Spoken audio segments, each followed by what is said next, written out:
We're good. Good afternoon, everybody. Look at that. The sound works really well in here, amongst everything else. Well, welcome, everyone. I'm Jim Ritchie. I'm the President and CEO of Tridel. I want to welcome you to One Bloor West, and certainly located at Toronto's most iconic, at least in my opinion, intersection at Yonge and Bloor. So last summer, we had a little event here, and the mayor was good enough to attend with us, where we celebrated Canada's first residential super tall building. In other words, a building that exceeds 300 meters in height. So when complete, this building will be home to a new 5-star hotel, luxury retail, and you're standing, some of you sitting, in the primary retail space, and we'll have over 400 new condominium homes. So Tridel has been building homes in Toronto and the GTA for more than 90 years. In fact, our very first home was not far from here in the Bloor and Dufferin area, the single-family house on Lappin Avenue in 1934. So we've clearly seen the housing landscape evolve, but the need for collaboration has never been greater.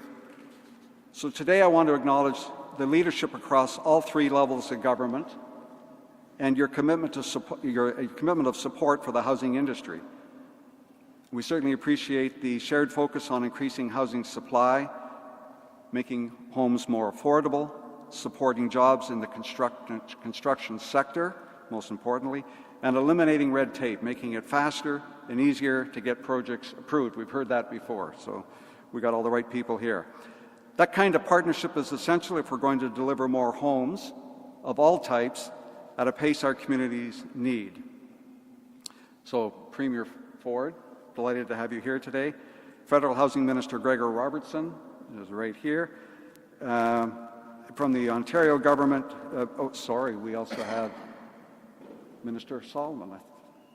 Some of my names have been changed since this morning, but glad to have you here.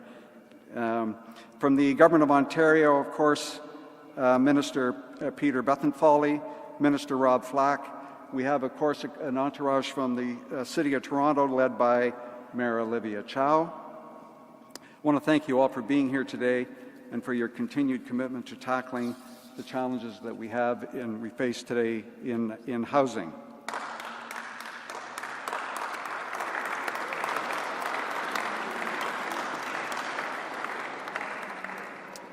Thank you, JVD. So I would also like to do a special shout out to the Honourable Rob Flack. And I do that and his hardworking staff, Robert, Tanner, and Joseph, of course. Lots of good work being accomplished in the last little while in the housing file, so congratulations. Certainly the same thing to say for you, Minister. A lot of things have happened in a very short period of time, all very positive. Of course, Mayor Olivia Chow and your great team here supporting you in the challenges on the housing file. And I think I would be remiss if I didn't point out Jag Sharma, who's around here somewhere. I can't see him.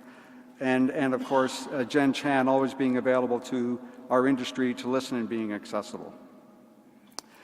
We have some other members of our industry here today, and I'm going to apologize if I missed some of you because the lineup has changed a little bit, but we have some industry titans with us. Alan Menkes from Menkes Developments is here today. Welcome, Alan. Peter Gilgan, of course, everybody knows from Mattamy. Larry and Ken Tannenbaum from Kilmer, thank you for coming today. Harvey Valentine from Castle Point. And I'm going to miss a few, I'm sorry for that, but all welcome.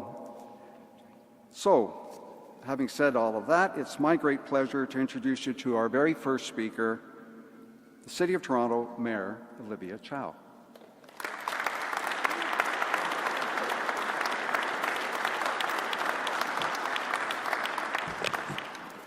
Good afternoon. Premier Ford, Minister Robertson, all the ministers, and all the Member of Parliament, all the home builders. I see Dream and Concord, etc. Yes, of course, Mattamy, Kilmer. Tricon, Castle Point. Okay, I need to stop because I can just keep going. Thank you for being here. The City of Toronto, our city manager, Paul Johnson, our money person, CFO, Steve Conforti here, and all the workers that helped build. Thank you for being here. I see you back there. Yes, I can see. Thank you. I am very pleased and honored to join you all today to announce a new and historical partnership to build tens of thousands of new homes, invest in critical infrastructure in our city, and create thousands of good jobs in the trades and home building. Today's investment comes when the City of Toronto and its people need it most.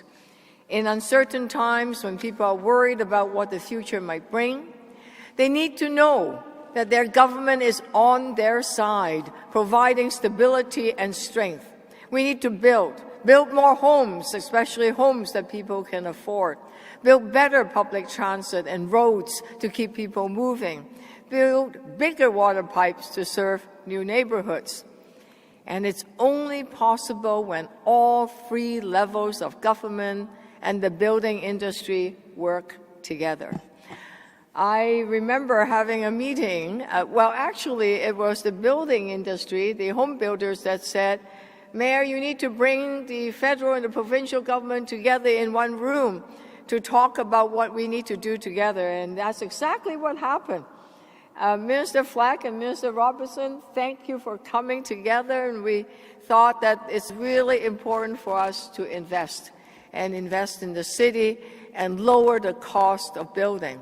So I'm very honored both the federal and the provincial government have confidence in Toronto in our ability to lower the cost to build homes and build them faster.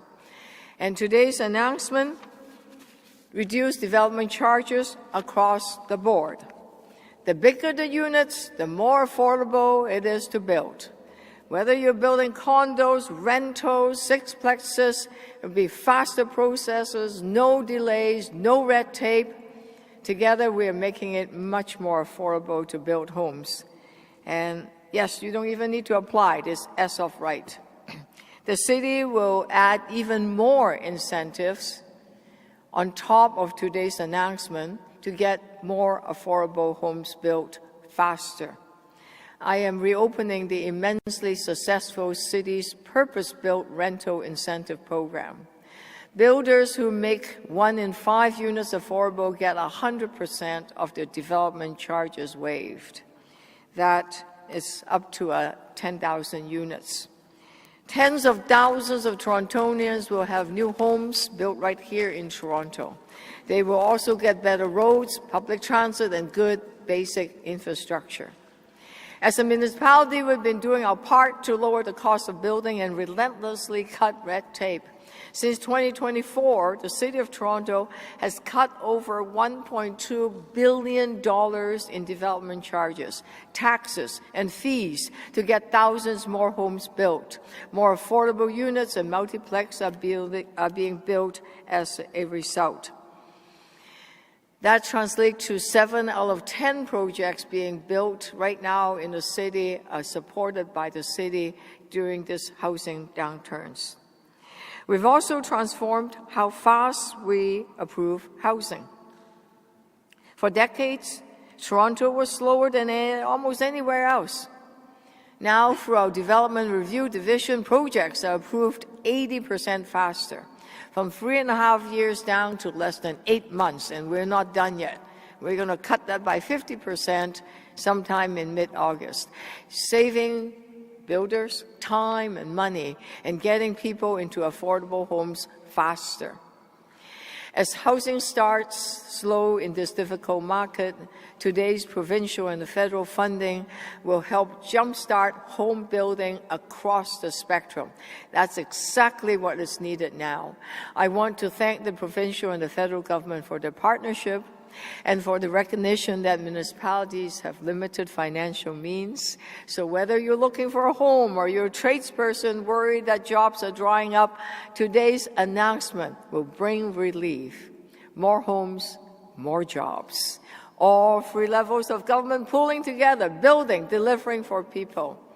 And that's what this moment calls for.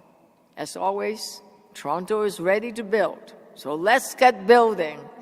Thank you so much, and I now will pass it to local MP Danielle Martin.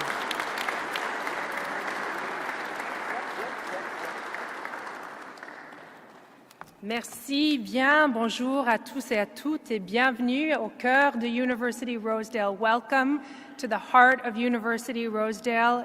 My name is Danielle Martin. I'm your local member of Parliament, and I'm so thrilled to be here today to welcome Mayor Chow, Premier Ford, Minister Robertson, Minister Solomon, my parliamentary colleagues Julie Zurowitz and Maggie Chi, and so many leaders from all levels of government, from industry and among workers to celebrate this important announcement.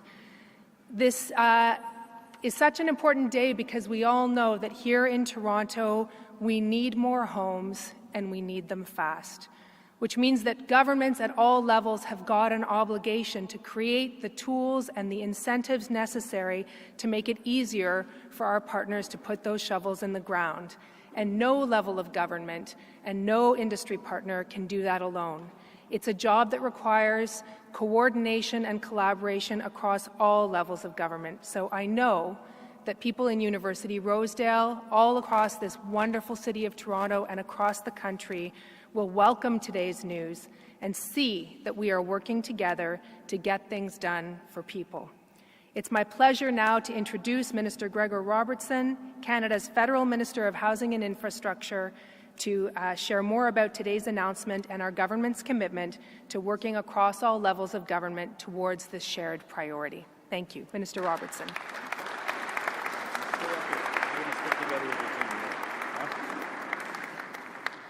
Thank you, Danielle. And just getting my team up here from the federal side of things. Great to be back here in Toronto alongside our newest MP, Danielle Martin, and her riding, of course, Premier Ford, Minister Flack, and Minister Bethlenfalvy, Mayor Chow, and the provincial and city teams. Great to have you here. Also joined by our Parliamentary Secretary for Health, Maggie Chi, and the Chair of our Toronto Caucus, Julie Zurowitz, and Minister Evan Solomon. We are thrilled to be here and to be supporting the home building and infrastructure efforts here going forward, because Canada is in an affordability crunch, and this has been decades in the making. We have our work cut out for us to build more affordable housing, to make sure that home ownership gets back into reach for many more Canadians. We have infrastructure to invest in. It's aging across the country. We've got to pick up the pace on that. Generally speaking, our communities need a lot more support from all levels of government contributing. And this is all part of our big goal to build Canada strong, making sure that the Government of Canada is leading the way with this and forging these incredibly strong partnerships. We're taking major steps on the Canadian front. We've launched Build Canada Homes. It is now officially a Crown corporation as of last Friday, working with the industry, working with the City of Toronto and many other communities across the country, provinces and territories. We have over 11,000 homes now in the works through Build Canada Homes and thousands more underway. En faisant appel à la main-d'œuvre et des matériaux canadiens, nous construisons davantage de logements abordables, de manière plus intelligente et plus rapide. But we need to bring this approach to everything that we're doing. We need to build more homes in Toronto and across Canada. We also need to be investing in that key infrastructure that enables it. In far too many communities, the existing infrastructure is not cutting it anymore. It can't support building more homes, can't support the families who are trying to build their lives there. So cutting taxes and launching Build Canada Homes were two major pieces of the puzzle. Today, we're talking about next key steps, cutting development charges to bring down home building costs and investing in infrastructure. That's why we are here today to mark a major milestone in the Canada-Ontario Municipal Development Charge Reduction Program. That's a big acronym if you want to try. partnering with the City of Toronto to support housing-enabling infrastructure projects while reducing the cost of building new homes by approximately $83,000 on average. So that makes a huge difference for people across the city who are looking to unlock construction of more homes while supporting the community infrastructure that our neighborhoods need. And I just want to give a shout out to Jim and the Tridel team for hosting us, and all the builders who are here for your leadership, getting through some tough times. I think we're all having to adjust a lot faster and deeper than we might have expected. These are uncertain times around the world, and that has affected the market. It's affected everything. I would just want to thank the builders, the leaders we have here, the workers for their patience and fortitude as we come through these challenging times, and try and make the best moves that we can possibly make to rebound and get our housing market back on track, and most importantly, get affordability available to all Canadians. Reducing the development charges and the burden to start building new housing is a critical part of that, and making it easier to get shovels in the ground and homes built faster across this city. Thanks to the mayor and her team for being out in the lead on this, being the first to work this out with the province of Ontario. Thanks to Ontario for being the first province or territory to step up and deliver on this. We've made a couple announcements on this front together, and now we're going to see the results on the ground, which is fantastic. Nos efforts conjoints permettront d'accroître l'offre de logement pour les Canadiens et contribueront à faire baisser les coûts. Back in March, we announced this new partnership between Canada and Ontario to reduce taxes and fees for new homes in Ontario by up to $200,000. A real leadership move by the Premier and his team to bring HST relief across the board. Reducing the development charges is a key piece of that, and the housing supply funding that we're enabling in Ottawa as well. And that combined effort will help boost housing supply for Canadians and help bring down the costs. As I said, it's a great example we want to see the rest of the country step up towards bringing down the costs. So that progress here, removing a full 13% of HST on new homes, up to $1 million in Ontario, saving buyers up to $130 on those taxes. Ce partenariat vise à accélérer la mise en place de logements et d'infrastructures tout en réduisant les coûts et en supprimant les obstacles de la construction. We are proud to take this next step together with Toronto, proud to take the next step with Ontario, and this is a partnership that can make a lasting difference for many, many people here and across Canada. So thanks for your leadership all, and let's get building. Merci. Bravo.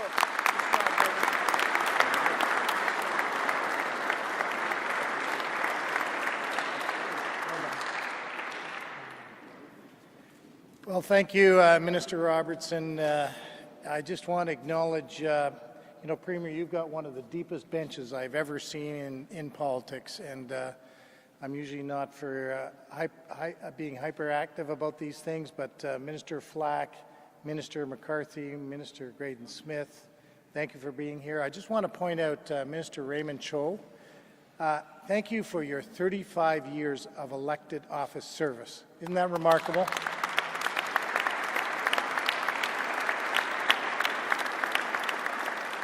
I definitely want to acknowledge Michelle Cooper, Mohad Fidi, Laura Smith, Farron, I should say Laura Smith, and of course the great folks, Mr. Robertson, Mr. Sullivan, Olivia Chow, at Tridel, all you folks who in the private sector are helping getting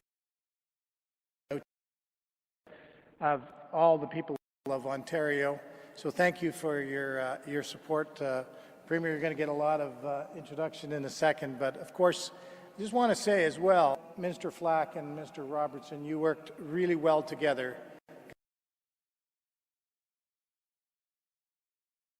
More announcement. And then, Premier, without your leadership, working with the Prime Minister, acknowledge the great leadership of Premier Ford and Prime Minister Carney.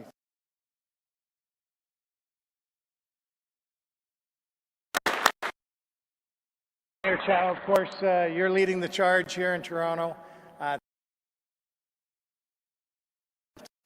I want to just say, well, one quick thing, Mayor Chow, you said, look at that, 9 zeros on the check.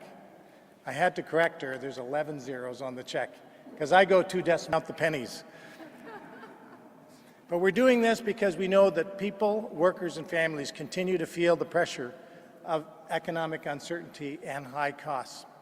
Today's announcement is an important step forward, and I would like to congratulate Mayor Chow and the City of Toronto for their leadership in taking action to reduce development charges and help get more homes built.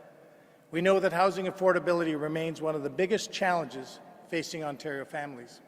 For too many, the dream of home ownership feels out of reach. And that's why earlier this month our government worked with the federal government through the Canada-Ontario Partnership and builds on other steps we've taken, including cutting, as was just mentioned, the full 13% on new homes to save buyers up to $130,000. And together, these measures will help unlock housing supply, accelerate construction, and importantly, create good-paying jobs. Lower costs mean more projects move from planning to building. And when more homes get built, communities benefit from stronger local economies and new opportunities for workers and businesses.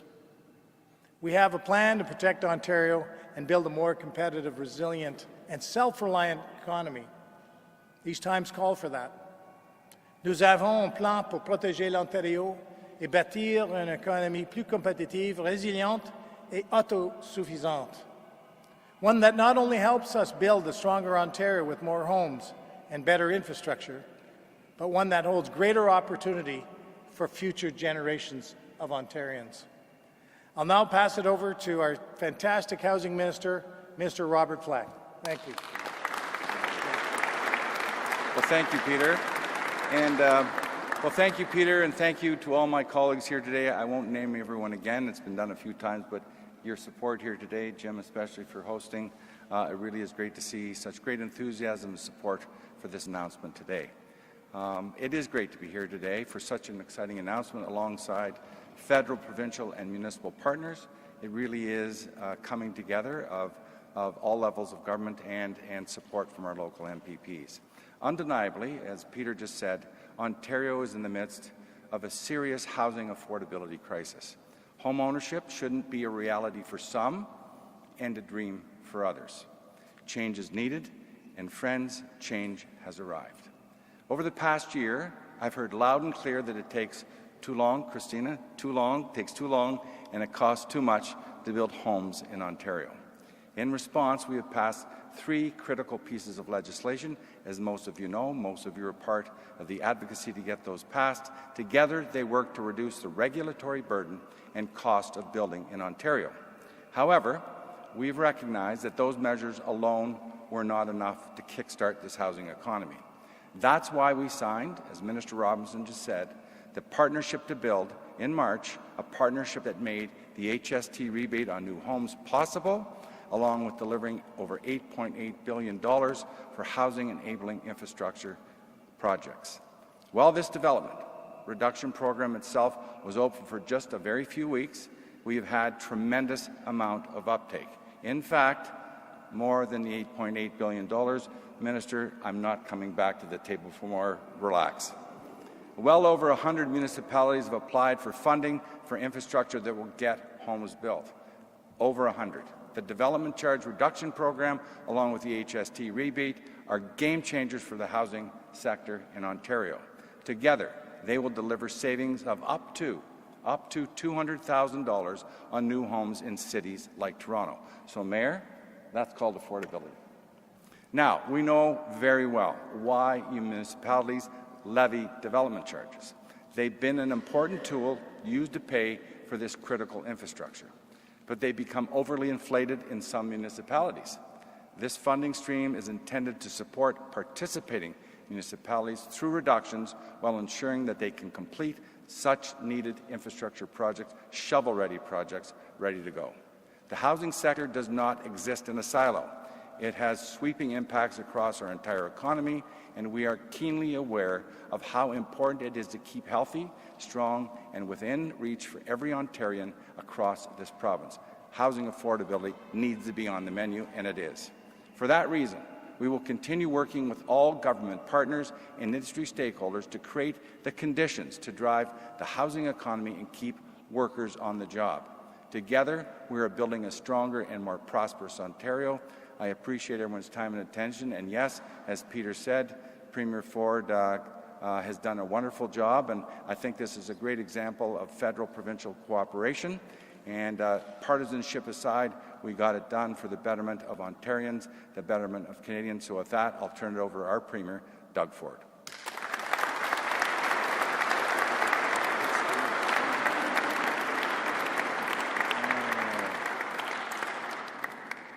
Well, first of all, hello everyone, and thank you, Minister Flack, for that introduction. It's great to be here today. I guess I'm just going to rename everyone that you just renamed again, so let's go. Ministers Bethlenfalvy takes care of all the finances. The guy's tightest skin on a grape, and that's a good thing when it comes to spending taxpayers' money. Ministers McCarthy and Chow, Associate Minister Smith, PAs Friend, Cooper, Babikian, David Smith, Laura Smith, Federal Ministers Robertson, Solomon, MPs Martin, DeRuse, I apologize. Sarah DeRuse, okay. I owe you lunch for that one.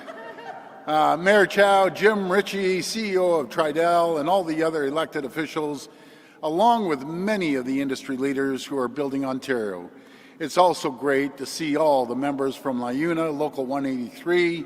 You guys are absolute champs. You know I love you. You're the best.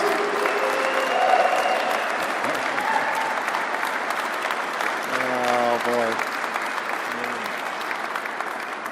I love these guys and gals. Our government was elected with a mandate to protect Ontario, and we're delivering on that mandate. While we may not be able to control President Trump, we're controlling the decisions we make here in Ontario by building the most competitive, resilient, and self-reliant economy in the G7. We're cutting red tape to a tune of $1.3 billion, keeping taxes and fees low, saving businesses and families $12 billion every single year. And I can tell you, I've said it over and over again, we have never raised a tax. I will never raise a tax. And we're investing in our workers through our $236 billion plan to build, which is the largest infrastructure plan in Canadian history and one of the largest in North America. We're building hospitals, schools, highways, and transit to connect communities, create jobs, and grow our economy. Here in Toronto, as part of our government's historic New Deal with the city, we just announced that the province will be taking over ownership and maintenance of the Gardiner Expressway and Don Valley Parkway in the fall of 2027 to keep people and goods moving across the GTA. Mayor, you're welcome. I used to tell Rob we got to get rid of that Gardiner and DVP. It's a real burden on the city. This transfer will free up billions of dollars that the city can invest in other vital services like housing, transit, police, and local roads. With these critical highways under provincial ownership, our government can guarantee that we will never toll them and we will never ever tear them down. Our government is also investing in the largest expansion of public transit in North America. People are already riding the Finch West LRT and the Eglinton Crosstown, and now we're building, this always amazes me when we rattle these numbers off, and again, I want to thank the city and the federal government because they're involved in a lot of this. We're building the Eglinton Crosstown West Extension, the Scarborough Subway Extension, the Yonge North Subway Extension, the new Waterfront East Transit Line, the Hazel-McCallion Line in Peel, the Hamilton LRT, and the 15.6-kilometer Ontario Line Subway, with the first new subway tunnels in more than 60 years being dug under downtown Toronto. And you know who started...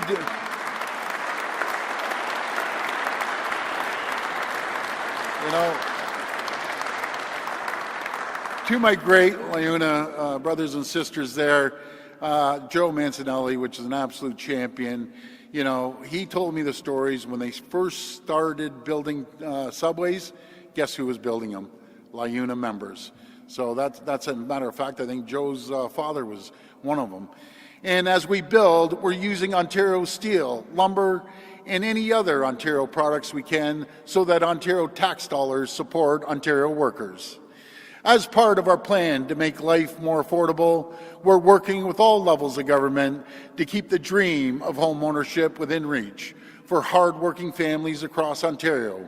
That's why we cut the full HST on all new homes, providing $2.2 billion in tax relief over the next year, and saving home buyers up to $130,000.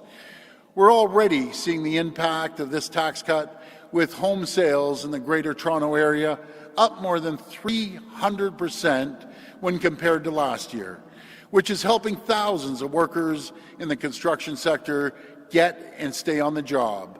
We're doubling down. A few short weeks ago, I joined Prime Minister Carney and Mayor Chow to announce that Ontario and Canada had signed a historic agreement that's making $8.8 billion available to municipalities to lower development charges by 50% or more. Today, we're putting that plan into action. We're wasting no time getting shovels in the ground. Alongside the federal government, we're awarding the City of Toronto with $1.5 billion to cut development charges by 40 to 60% on new homes. That's great.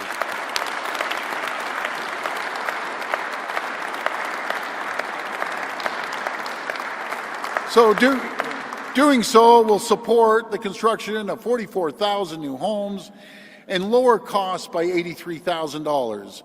When combined with eliminating the HST on all new homes, these moves will save home buyers $200,000 off the cost of a new home. The funding we're providing Toronto will go towards new projects across the city that will expand road and transportation networks, improve water and wastewater infrastructure, and pay for new transit vehicles, supporting transit users here in Toronto and workers across Ontario. This kind of ambition and action, it takes partnership.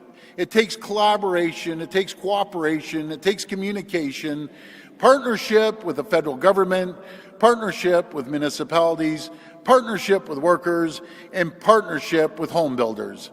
I want to thank Minister Robertson and Minister Sullivan and the whole team from the federal government, all federal partners, for coming together and working with us to deliver for the City of Toronto. And I also want to give a big special shout out to Mayor Chow, who is setting an example today, going above and beyond what is required, that I encourage municipal leaders across Ontario to follow in the coming weeks and months.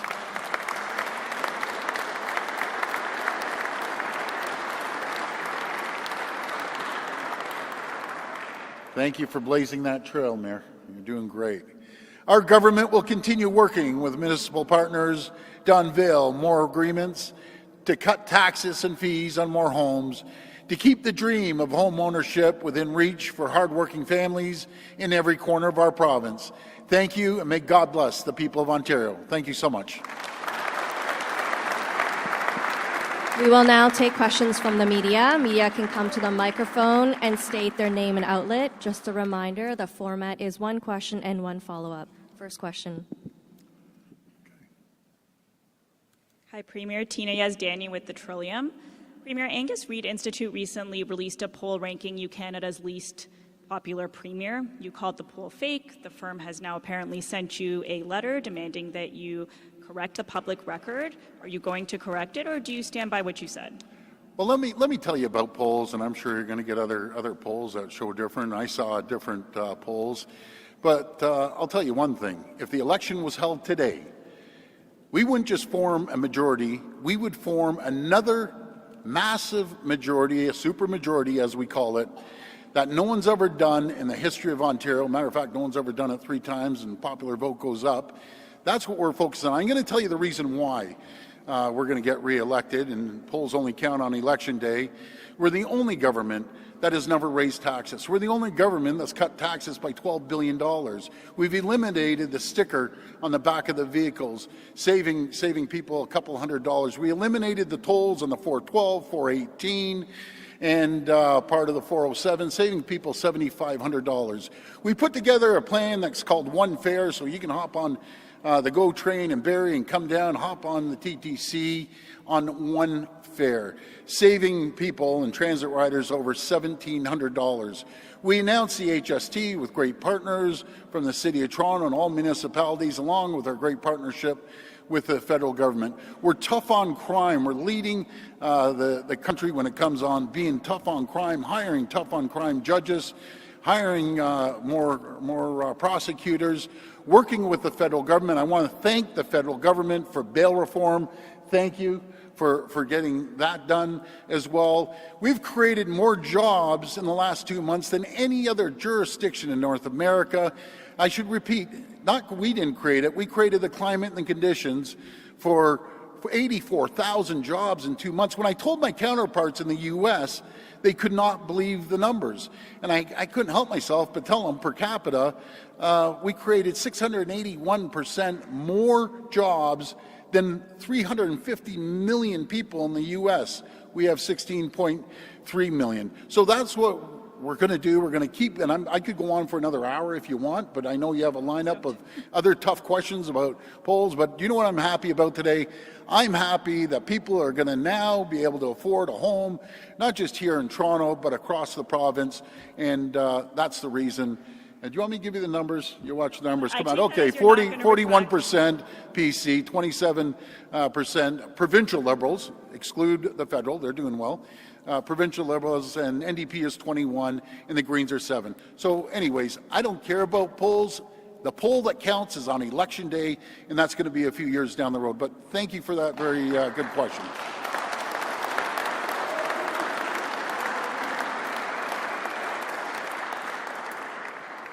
I also wanted to ask you about Protect Ontario ads. We just got back some FOI records showing that just one ministry spent $10 million on these ads. We're still waiting for records from other ministries. Yep. A lot of critics say that these are just to boost your own image and the government's image. How can you justify spending taxpayer dollars on these ads? Well, I think it's great that we're informing people. And do you know what I love? I love the federal ads too, because what we're doing, their job and our job, is to inform the people what our governments are doing. Inform the people how we're collaborating together to make life easier and more affordable by cutting taxes, as the federal government and the provincial government and municipalities are doing. So if we don't inform people, the only choice they have is to listen to the media, and I'll hold my comments on that. Premier Ford, Mark McAllister from City News. Let's talk about polls some more, shall we? A few months ago, you had mentioned an internal government poll showing 70% in favor of expanding Billy Bishop Airport.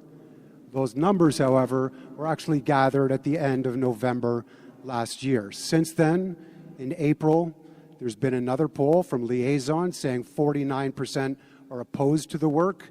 Another one today from Main Street saying 54% are opposed to this being done.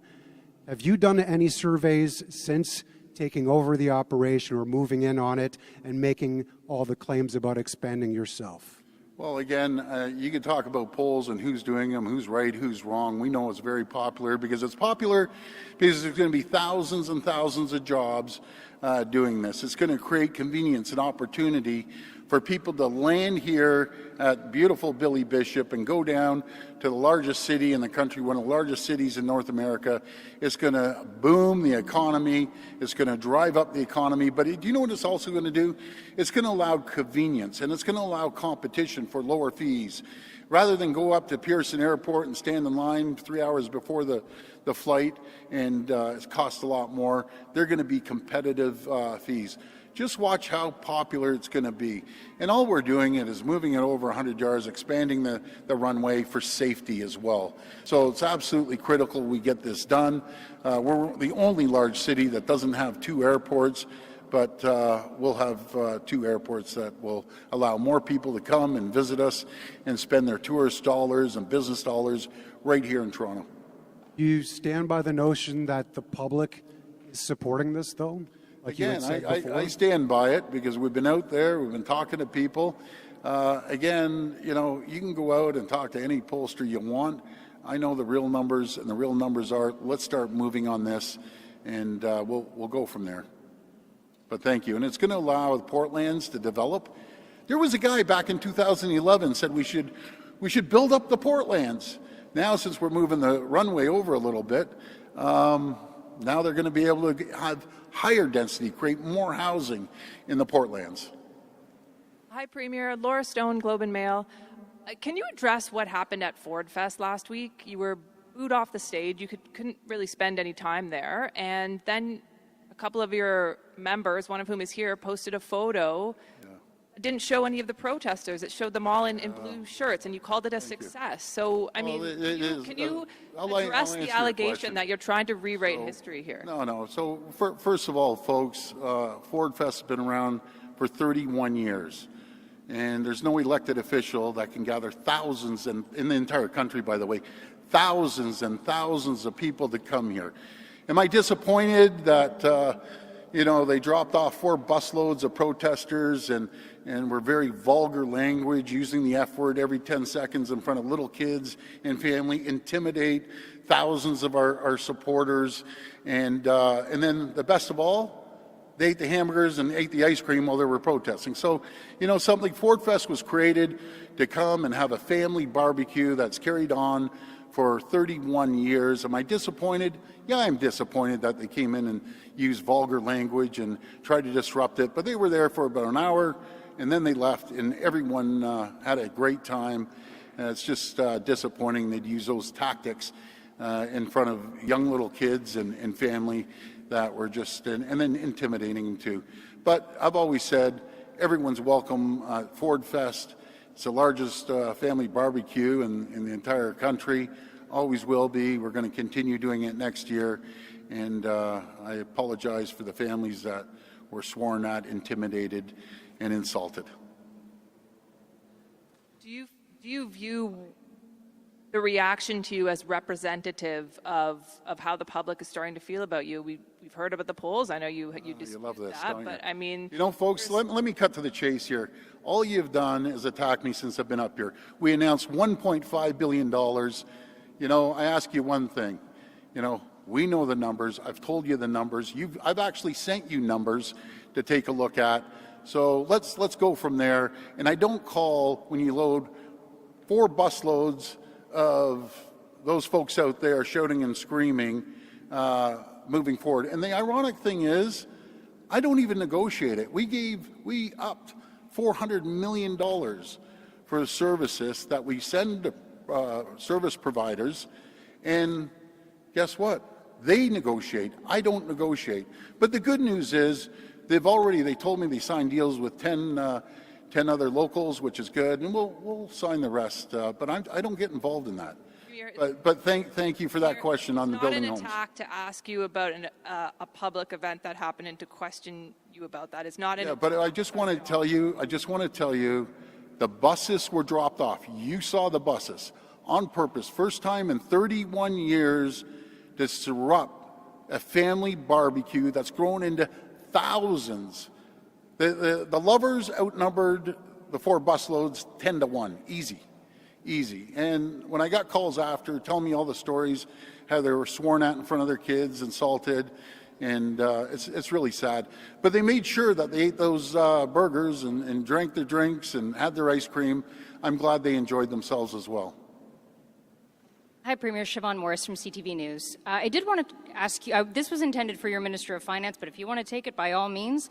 OPSEU has been raising a lot of concerns about the amount of money going to private administrators of public services going past $1 billion a year. What's the reason for this increase, and how do you justify that, since that was private or publicly being delivered before? Well, we've increased spending, and you can jump in here, Peter, if you want. We've increased spending in developmental services by $400 million. We have put more money, not a little bit, way more money than any government in the history of this province. We're going to continue supporting that sector, and we've already signed, I think it's close to 10 locals. So the other locals, they can do cartwheels, they can jump up and down, they can come to Queen's Park and do whatever they want. But what they shouldn't be doing is protesting outside of our ministers' homes. Who does that? Who stands in front of ministers' homes and harasses them and their neighbors and their communities? I don't know of anyone who does that, but I'll hand it over to you, Peter. Thank you, Premier. You're absolutely right. We've been increasing the social services budget since we took office in 2018. It's now $22 billion. Premier, 100% right. We did a 3% increase for developmental wages that is about little over $400 million over 3 years. So we're going to continue to be there. I would also say, remember that when we took office, our population was about 14 million. It's now 16.2 million. So we're taking care of more people, the most vulnerable. And you're absolutely right. We are, I'm also the interim president of the Treasury Board right now, and watching every penny is part of that mandate.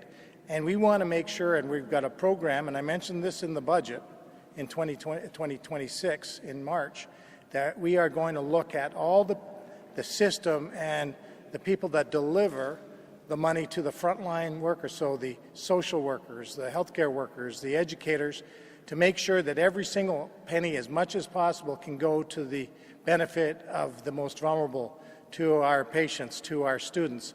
So we are going to continue to watch the pennies very carefully to make sure that the dear taxpayer dollars, which we value very much, gets to the frontline workers, gets to the benefit of those people who need it most. I have a question for Minister Robertson, actually. You're lucky, buddy. You got one. I thought you had it covered. Yeah, I thought I did too.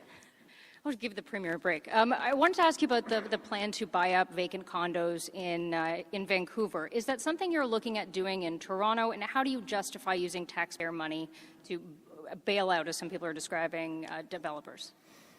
Well, let me start with the broader toolkit here, because that's one tool that we can use to get more affordable housing available. But Build Canada Homes, as I mentioned, is our main approach with getting affordable housing built. We've got $13 billion invested there, including some in a rental protection fund that will be buying back apartments to protect that long-term affordable rental housing. We've also got the Build Community Strong Fund, which is investing in infrastructure to enable more housing and affordable housing to be built. A number of different tools through the National Housing Strategy, from Reaching Home for homelessness to significant programs like the Housing Accelerator Fund that 241 cities across the country are accessing to get more affordable housing built. So we have this large toolbox. Just to be clear, there was some confusion around the numbers. $3.2 billion was mentioned. That is the combined investment in infrastructure of Canada and BC that we announced. And this investment in vacant homes, effectively, that we are pursuing with BC is another tool that we're looking at. There'll be more details to come, but in a time like this where we have record levels of homelessness, we have people that can't access affordable rental apartments, and we have empty homes in Vancouver, in Toronto. We need to take action on this and make the most responsible decisions with it. There'll be more details on what that program is in the near term. Okay. Thank you. Actually, Mr. Robertson, if I can get you one more question here. In terms of development charges, most provinces don't rely on development charges nearly as much as Ontario and BC do. Why is it appropriate to spend federal money collected from all provinces to solve a problem that is basically just Ontario and BC allowing some municipalities to be bad actors, for lack of a better word? Well, the funding that is going to reduce development charges across the country is available to all provinces and territories.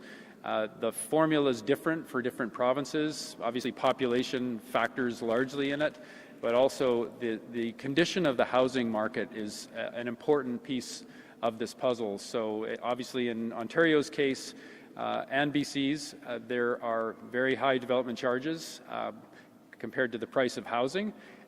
As you mentioned, many other provinces and territories do not have development charges.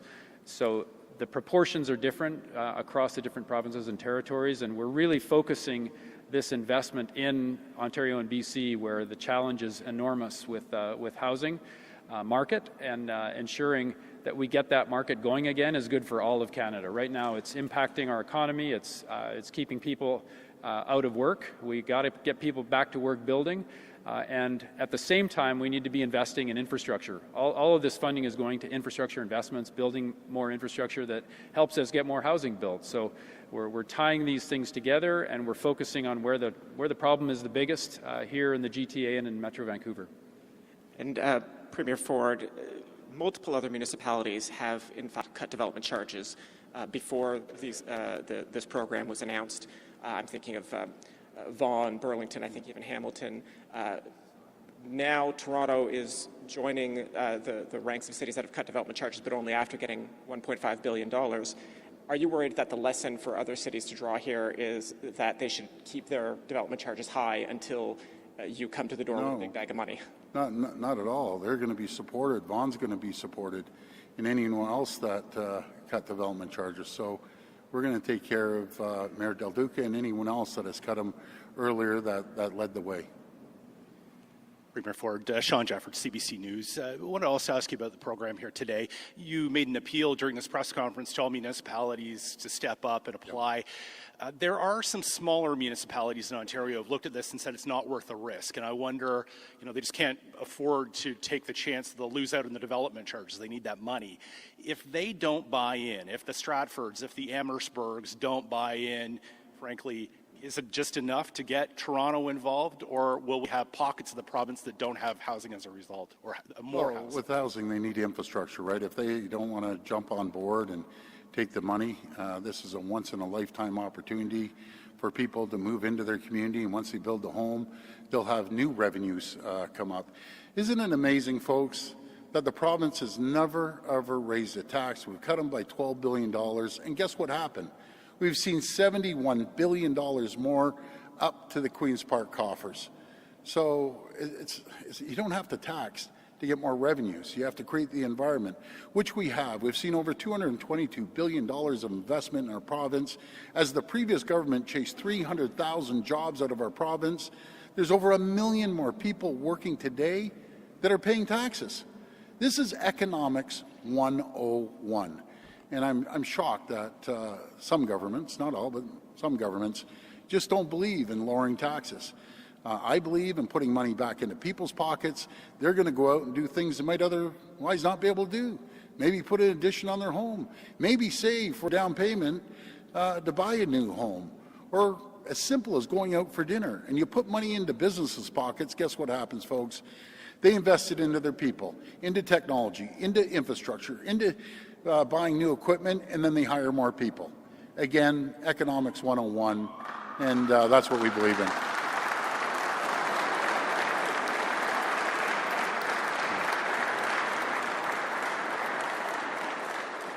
Premier, the Association of Municipalities of Ontario recently wrote your government, and they're objecting to your push to appoint regional chairs. They're calling it undemocratic. This is a group that pretty rarely speaks out publicly and criticizes your government. I'm wondering what you think about this and if you're considering reversing course on this policy. Well, we've done it already. The previous government has done it, so I'm not too sure what they're talking about. When I came to office, there was an appointment in Peel. There was an appointment in York Region. There was an appointment in Niagara and a few others. But you know what's funny? I didn't really change the appointments. I didn't care if they were Liberal because I know our good chair, and unfortunately he passed away, but he was a Liberal. Folks, I don't care about political stripes. I care about one thing, supporting the people, putting money back in their pockets, and making life easier in Ontario, creating more jobs, creating safe communities. That's what I focus on.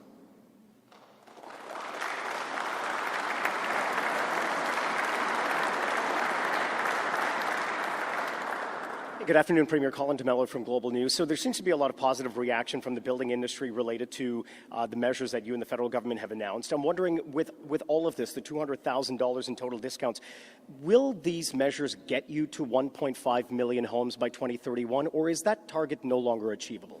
Well, thanks for that, Colin. Let's see how we go, because already in 1 year it's increased over 300%. Yes, we've seen some uncertain times with President Trump's tariffs, but I feel when I was down in South Carolina and over in Washington, heading over to Utah, the ground is shifting right now down there. And if I didn't know there were Republicans and Democrats, they're singing off the same song sheet. People, folks, they want certainty. They want stability. And when you get certainty and stability, what happens? You get investment, you get production, you get jobs, you get lower cost of goods. And I have confidence that the Prime Minister and President Trump are going to work out a deal, because it's beneficial to both countries. So in uncertain times, yeah, it was tough last year. It's still tough out there. But in saying that, I think we'll increase the numbers. All I say is the builders build, and folks that were questioning if they were going to buy a home, if there was ever a time to buy a home, it's now. And so that's what I encourage everyone to do, just go out there and get financing and buy a home. Okay, thank you.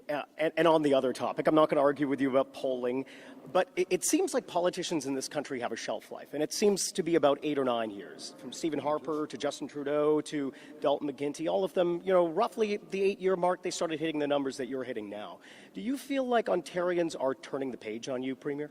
Wow, that's a good one, Colin. I love that. Was smooth. What my prediction is, you're going to join the provincial Liberal Party, you're going to work with them, and you're going to run. That's my opinion. But, no. Okay, let's just see. But anyways, that's my personal opinion. I'm going on record. But anyways, in saying that, I'm sorry, in 8 years, Justin Trudeau wasn't sitting at 41%.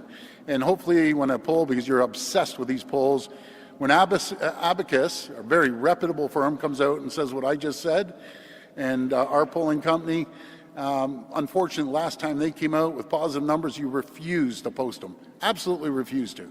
So we'll see if these numbers will carry on for 3 weeks. And, with all due respect to the other premiers, I'm Doug Ford. I'm not Dalton McGuinty. God bless Dalton McGuinty. I'm not Kathleen Wynne. And I'm sure the heck not Justin Trudeau. So I apologize, guys, but I'm no Justin Trudeau, okay? This will be the last reporter.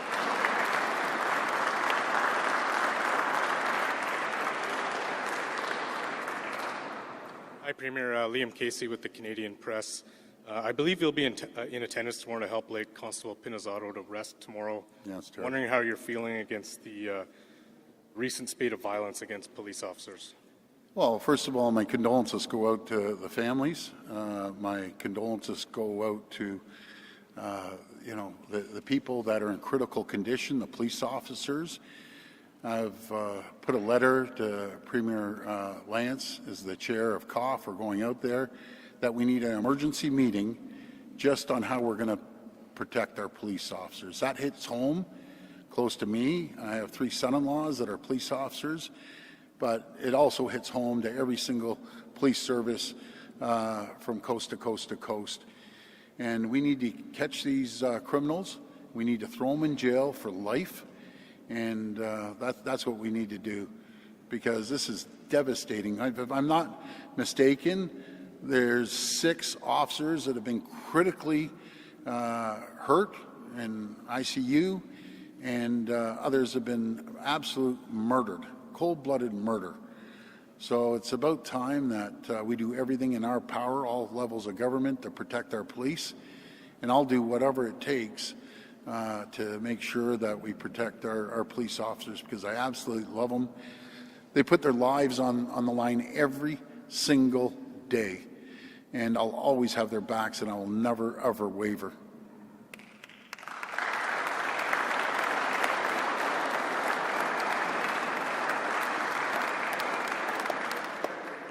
The police have warned of copycats of the Montreal shooting in wake of the discovery of this manifesto. I'm wondering if you're worried about that, and what you as a premier can do to prevent attacks against police. Well, first of all, these criminals that are going on these social media sites that we can't access, we need access, no matter what it takes, from these big tech companies. And they're saying, oh, privacy, privacy my butt. These are police officers that get killed. We need access, and you'll talk to every single police service in this country, from the RCMP, from the OPP, from every police service, that they need access from these tech companies to get these encrypted messages that they're offering $2,000 or $5,000 to go shoot up a synagogue or shoot up another place. Unacceptable. They're a bunch of little cowardly punks. And when we catch them, they need to go to jail for life. And the people that are paying the money, they need to go to jail for life. And these little punks that are having home invasions and affecting people's lives, we can't have these weak-kneed, bleeding heart judges letting them out on bail 4 or 5 times. And now with a bail reform that, by the way, all 13 premiers agreed unanimously that we toughen it up. And again, I want to thank the federal government for passing that. That's just one step of many that we can make our streets safer, because what's happening is unprecedented, not just here, right across North America. When I'm down there, I ask the police officers how many home invasions they get. Nothing compared to us. How many car thefts? Nothing compared to us. Do you know why? Because before this bail reform came in, they were getting let out constantly, 4, 5, 6 times, and they're just going and repeating these crimes. And a lot of these punks are 17 years old, getting paid a few $1,000s. We need to change that too, because I know when I was 17, 18, I knew not to break in a house with a gun and shoot up the house and terrorize the neighbors and everyone else. So that's because people, I can tell you, people are so fed up, because I talk to them, they take the law into their own hands. They want to protect their family. And I know every single man in this room and woman that if someone was attacking your little child or your kids, you would sacrifice your life to take the guy out. And I say a guy because they're all guys.